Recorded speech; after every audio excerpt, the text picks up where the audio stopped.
Hi, sweet listeners. This is Melissa. Yes, I post my favorite recipes on this channel. However, I learned a long time ago that man shall not live by bread alone, but by every word that proceeds out of the mouth of God. It's not only important to nourish our physical body, but to nourish our spiritual body as well. So without further ado, Candlelightsaglowbungalow presents Man Shall Not Live by Bread Alone podcast. Lonely people. That's the title of this message. Lonely people. And there's a lot of lonely people out there. We are all going to encounter a time in our life where we experience loneliness. Stay tuned. So let's start out with some food for thought. Let's say you're doing your regular grocery shopping and you notice that the cashier is obviously in a bad mood. Most people are going to think, man, she's rude, and cash out and just go home to their own family and their own life. The thing that I love about Jesus is that he talked to people that nobody else wanted to talk to, the outcasts, the nobodies. If we look at John chapter 4, verses 7 through 9, this is what it says. Soon a Samaritan woman came to draw water, and Jesus said to her, "Please give me a drink." He was alone at the time because his disciples had gone into the village to buy some food. The woman was surprised, for Jews refused to have anything to do with Samaritans. She said to Jesus, "You are a Jew, and I am a Samaritan woman. Why are you asking me for a drink?" Jesus replied, "If you only knew the gift God has for you and who I am, you would ask me, and I would give you living water." So, Jesus Christ is showing his love for this woman, even though she's not up to par by society's standards, because she had been married 5 times, and then she began having a relationship with another man who was man number 6. Jesus saw that this woman had a need that not even she recognized. And I believe that Jesus saw the emotional wounds that she had that honestly only the love of God could fill. Jesus didn't shy away from her, but rather he leaned into a conversation with her to share the hope that only God could fulfill in her life. Now, as Christians, we are to be imitators of Jesus Christ. When we look in Ephesians, it tells us that.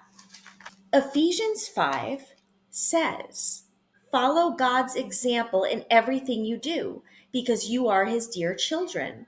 Live a life filled with love for others, following the example of Christ, who loved you and gave himself as a sacrifice to take away your sins." We are to be imitators of Jesus Christ.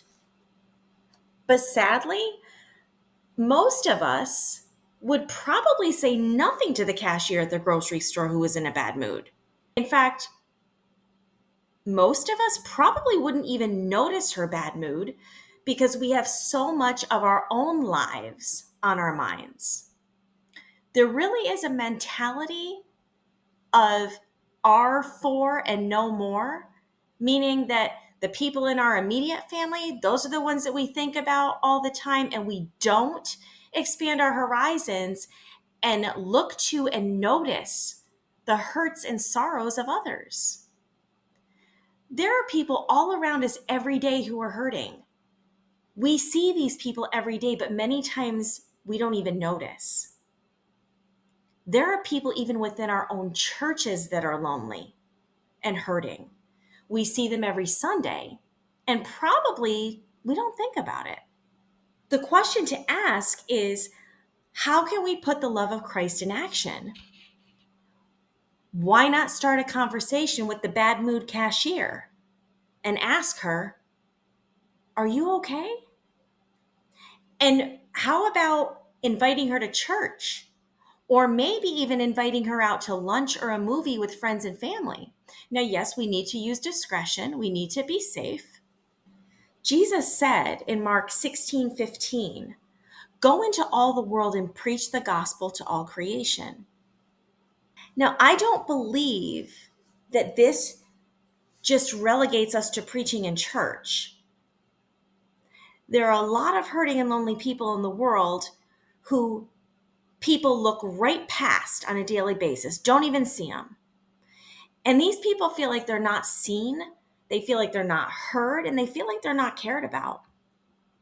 And let me just tell you something. Jesus cares about that. Jesus cares about those people.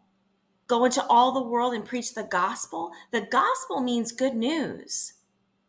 We are responsible to bring the good news to people, especially the lonely and hurting. So, in closing, because I'm Italian and Sicilian, I automatically think to myself, everybody has to eat dinner every day, right? Do you have neighbors on your street that need a friend? How about the widow or single mom next door? What about the caregiver who lives 2 doors down who takes care of a family member with dementia? What does it take to make a little extra food and have someone over for dinner? I was a caregiver for over 20 years for my mom who had dementia. I can tell you firsthand stories of loneliness because not a lot of people were comfortable with my mom because of her dementia. I do think that's understandable to a degree, but it was really hurtful to have people not want to be around her and to see how hurt she was because of that. And it was hurtful to me and my family as well. Now, through that loneliness, I learned how to embrace other people in life who were living in the midst of their own deep sorrows. Church, I'm going to tell you, we need to reach out more and show the love of Jesus Christ. Make a note to yourself every week of who you want to help. And then take stock at the end of the week of who you actually did end up helping. Seriously, let's get out there and Mark 16:15 the world. Let's share the good news with the world. And a huge part of that is showing the love of Jesus Christ. Let's show his love. And we do that by giving away his love that's on the inside of us to others. I told you I'm Italian and Sicilian, so one of the ways that I like to show people that I love them is to cook for them. I've got a lot of recipes on this channel, so if you want to make dinner for someone, check out my recipes. It's been great spending time with you, and I hope that we can do it again soon. All right, bye-bye.